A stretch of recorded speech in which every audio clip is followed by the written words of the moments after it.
আমার দই পটল রেডি অ্যান্ড সার্ভড।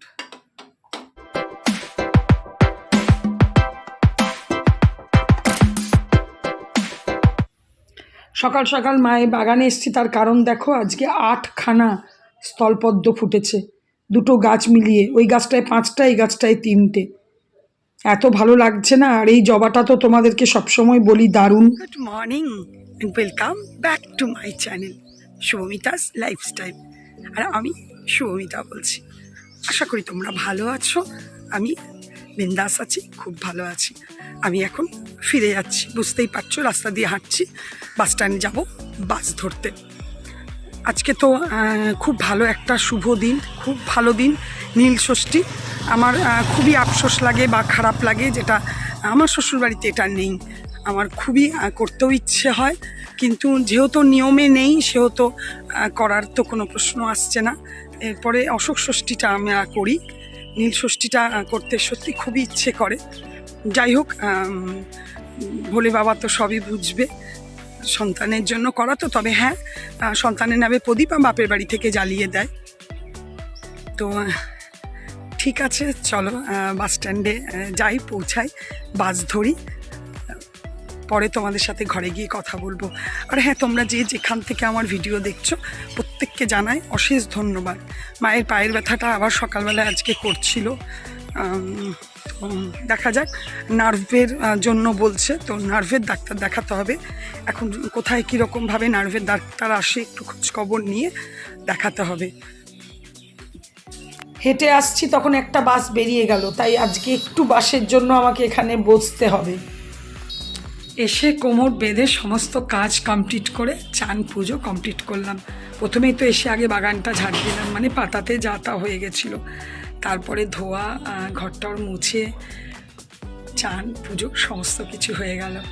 হ্যাঁ, লাড্ডুকে অবশ্যই দর্শন করাবো, আর ছাতু মুড়ি খাবো টিফিন।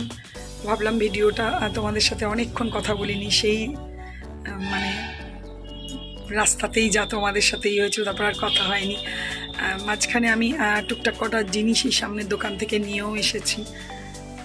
কিরে, তোমাদের সাথে কথা বলতে বলতে আমার খুব ছোটোবেলা একটা পুরনো বান্ধবী পেরিয়ে যাচ্ছিল, ওর সাথেও একটু কথা বলে নিলাম, ভালো লাগে। নীল ষষ্ঠী আছে ওদের। তোমরা সবাই তো আজকে সবাই মানে যারা যারা করো সবাই আজকে নীল ষষ্ঠীর উপোস করে আছো। সাবধানে করো, সাবধানে থেকো, ঠিক আছে। আমি একটু মুড়ি খেয়ে নিই, প্রসাদ খাই, একটু মুড়ি খাই, ছাতু দিয়ে একটু মুড়ি খাবো, আর কিছু টিফিন করবো না, ইচ্ছাও করছে না, ভালো লাগছে না। তারপরে রান্নাও বিশাল কিছু নেই আজকে, মাছ টাছ রান্না করবো না।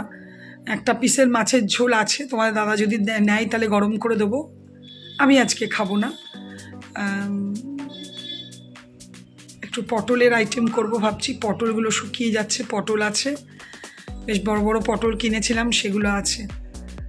তো করে নিই, জোগাড় টোগাড় করি, আগে খেয়ে নিই, তারপরে একটু জোগাড় করব, সব একে একে তোমাদের সাথে অবশ্যই শেয়ার করব। প্রচণ্ড মশা, জানো তো, বসতে দেয় না, এত মশা। ঠিক আছে, আমার লাড্ডু সোনা পুজো হয়ে গেল। এরকম মায়ের এই স্থলপদ্মটা কি ভালো লাগছে দেখতে। পুজো হয়ে গেল, ওখানে লক্ষ্মী মাতা আছে, ওখানেও একটা স্থলপদ্ম দিয়ে দিয়েছি, দুটো এনেছিলাম। দই পটলের পটলটা কিভাবে কাটি, তোমরা কিভাবে কাটো বা আমি কিভাবে কাটি, এটাকে তো পুরো এইভাবেই ছাড়িয়ে নাও, তোমরাও নিশ্চয়ই তাই ছাড়াও, কেন দই পটলে পুরো চোকাটা ছাড়ানো হয় না দই পটলে। এবার দেখো, এই যে পটলটাকে পুরো ছাড়িয়ে নিয়েছি। এবার এই দিকটা এরকম করে হাফ আসি, এই যে হাফ, জিনিসটাকে জাস্ট এইভাবে ঘুরিয়ে নিয়ে, এটা এইভাবে হাফ, এটা এই দিকটাতে হাফ। এই দেখো, এটা এই দিকটাকে হাফ করি, এটাকে ঘুরিয়ে এই দিকটাতে হাফ করি, তাহলে কি হচ্ছে, পুরো জিনিসটাতে সুন্দর নুন ঢুকবে। এই যে আমি আগে একটা কাটা আমার হয়ে গেছে, এই দেখো, এইদিকে হাফ, এইদিকে হাফ, এইটা হাফ, এটা হাফ। আমরা পটলটা এইভাবে কাটি, তোমরাও আশা করি এইভাবেই কাটো, আমি যেভাবে কাটি সেটাই তোমাদের সাথে একটু শেয়ার করলাম। বৌদি এমনি নুন টুন দিয়ে পাট শাক সেদ্ধ করেছিল, কারণ ওরা নীলের বার করেছিল বলে রসুনটা মেশায়নি, নিয়ে অনেকটা ছিল বলে আমাকে সেদ্ধটা দিয়ে দিয়েছিল। আমি আবার ওই শাকটাকে একটু বেশি করে রসুন দিয়ে ছকে নিলাম। এটা বেশ অনেকক্ষণ ধরেই ম্যারিনেট করে রাখা আছে। এর হলুদ, নুন আর একটু চিনি দিয়েছিলাম, বেশ অনেকক্ষণ ধরেই রাখা আছে। এখানে নিয়েছি দু চামচ, এই চামচটা 2 চামচ দই নিয়েছি। দইটা একটু কমই আছে আমার কাছে, তোমরা আরেকটু দিতে পারো। আর এই চামচটার এই 1 চামচ আদা রসুন বাটা আছে, এটা নেব। এই দেখো বললাম 2 চামচ দই, 1 চামচ আদা রসুনের পেস্ট, আন্দাজ মতো হলুদ দিয়েছি, আর এটা কাশ্মীরি দিয়েছি। আর এর মধ্যে আমি জিরে গুঁড়ো দিই না। কড়াইটা বসিয়ে নিয়েছি, পটলগুলোকে একটু ভালো করে ভেজে নেব। সব মশলাগুলোকে দইয়ের সাথে মিলিয়ে একটা সুন্দর পেস্ট তৈরি করে নিলাম। এদিকে দেখো পটলগুলো আমার ভাজা চলছে। এই দেখো এখানে কড়াই তেল দিয়েছি, গোটা গরম মশলা দিয়েছি আর তেজপাতা দিয়েছি, পেঁয়াজ কুচো দিয়েছি। পেঁয়াজ বাটা দিতে পারলে খুবই ভালো হয়, মানে গ্রেভিটা খুব গদগদে হয়। তো আমার যেহেতু দুজনেরই খাবার, গ্রেভির অত প্রয়োজন নেই, সেহেতু আমি পেঁয়াজ বাটা না দিয়ে কুচো দিলাম। তোমরা এখানে পেঁয়াজ বাটা দেবে, তাহলে গ্রেভিটা খুব ভালো হবে।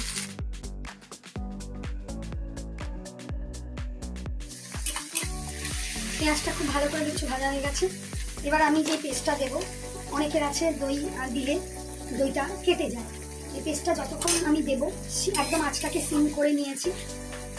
এবার পেস্টটা দিতে থাকবো আর এটাকে নাড়তে থাকবো, এরকম করে একদম সিম আছে, এরকম করে নাড়তে থাকবো, নাহলে কিন্তু দইটা ফেটে যাওয়ার চান্স থাকে।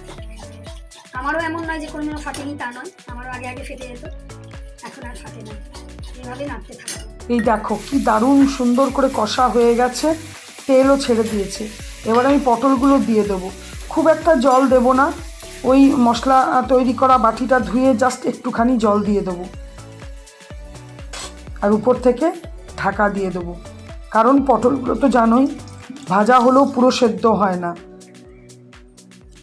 এই দেখো খুব ভালো হয়ে গেছে। আমি জলটা আরেকটু মারবো।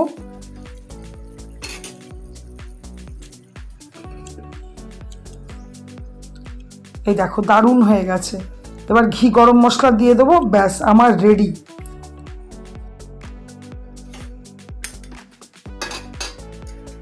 আমার দই পটল রেডি অ্যান্ড সার্ভড।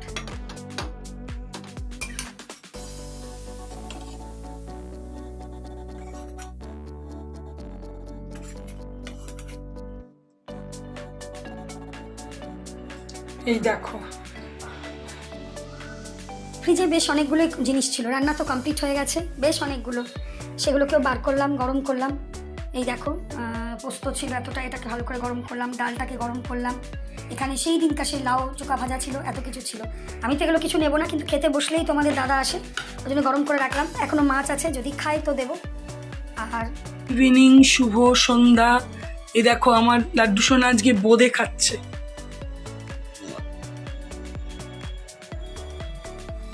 কি জানি পাঁপড়গুলো কেমন আছে। ও ভালোই তো মনে হচ্ছে, বেশ অনেক দিন ছিল, আজকে মনে হলো একটু ইচ্ছা হলো। আর এই যে সান্ধ্যকালীন টি রেডি হয়ে গেছে। আজ আর শুক্রবার, এই দিকটা বন্ধ থাকে, ওই জন্য আজকে আর হাঁটতে যায়নি। তো কি করব, এখন বসে বসে এই সব জামা কাপড়গুলো প্রচুর কেচেছিলাম, সবাই দেখো ভাঁজ করে নিলাম। তো বললামই বেরোয়নি, কিন্তু বেরোয়নি বলে অনেকগুলো টুকটাক করে কাজ করলাম। এই ডাইনিং টেবিলটাকে পুরো গুছালাম, এটা বেশ প্রচুর জিনিস হয়ে গেছিলো, উল্টা পাল্টা জিনিসে ভরে গেছিলো। তারপরে বাইরে ঘরের ওয়ার্ড্রপটা গুছালাম, জামা কাপড় তো গুছালামই, দেখালাম। এই টুকটাক কাজ করে রান্না সেরকম কিছু করবো না, মানে ভাতই খাবো আজকে। দিনে তো ভাত করাই আছে, আর ফ্রিজে মাছ আছে। এই দেখো এখানে ভাত গরম করতে দিয়েছি, আর এখানে এই দেখো একটু আলু সেদ্ধ করব। এখানে আলু সেদ্ধ হয়ে গেছে, এখানে একটু বেগুন ছিল একটা ছোট্ট দেখে, বেগুনটা একটু কেটে নিয়েছি, ভেজে নেব। আর এখানে এই দেখো একটু অন্যভাবে আলুটা মাখবো আজকে, বড়ি দিয়ে, ক্র্যাশ করে বড়ি দিয়েছি, একটু জিরে দিয়েছি আর শুকনো লঙ্কা। এটা বড়ি দিয়ে আলু সেদ্ধ মাখা খেতে খুব ভালো লাগে। তোমরা কে কে খাও এভাবে আমাকে অবশ্যই জানিও। এখনো খুব গরম আছে, পরে করব। আমার ওদিকে তেলটাও গরম হয়ে গেছে, এতে বেগুনটা দেবো।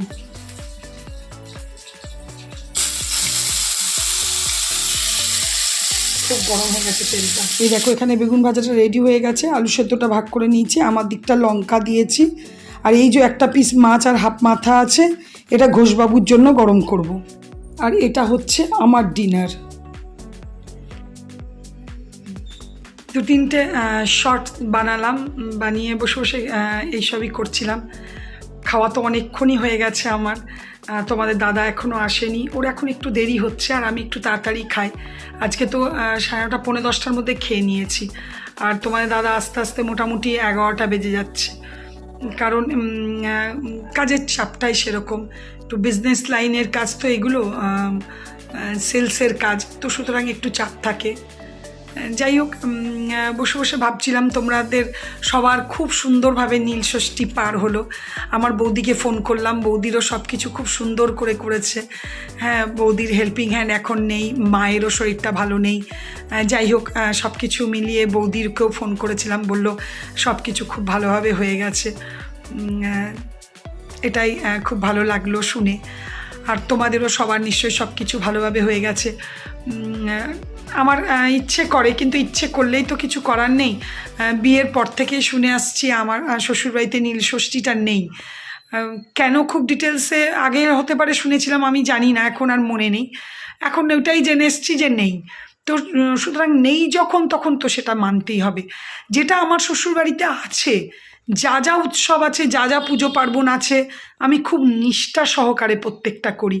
কোনো মানে খুঁত কেউ বার করতে পারবে না, এত নিষ্ঠা সহকারে করি। তোমরা এতদিনে বুঝেই গেছো যে আমি পুজো আর্চা করতে একটু ভালোবাসি, কিন্তু যেটা নেই সেটা তো মানতেই হবে। তো ইচ্ছে হলে ইচ্ছে করে পুজো আর্চা করতে, সবাইকে করতে দেখলে, কিন্তু নেই যখন, তখন ওটা মানতেই হবে। যাই হোক, ঠিক আছে। অশোক ষষ্ঠী আছে, যেটা পয়লা বৈশাখের দিন এবছর ষষ্ঠীটা পড়েছে, যেটা বাসন্তী পুজো, দুর্গা পুজো ষষ্ঠী যেটা। তো সেটা করব, তো ওই জন্য সেটা আনন্দ আছে। সেটা তোমাদের সাথে শেয়ার করব, কি করি না করি। ঠিক আছে, চলো আজকের ভিডিওটা এখানেই শেষ করব। যদি কিছু ভালো লেগে থাকে প্লিজ লাইক কমেন্ট করো, আর অবশ্যই অবশ্যই আমার চ্যানেলটাকে সাবস্ক্রাইব করো। তোমরা ভালো থেকো, সুস্থ থেকো, সাবধানে থেকো। Good night, tata.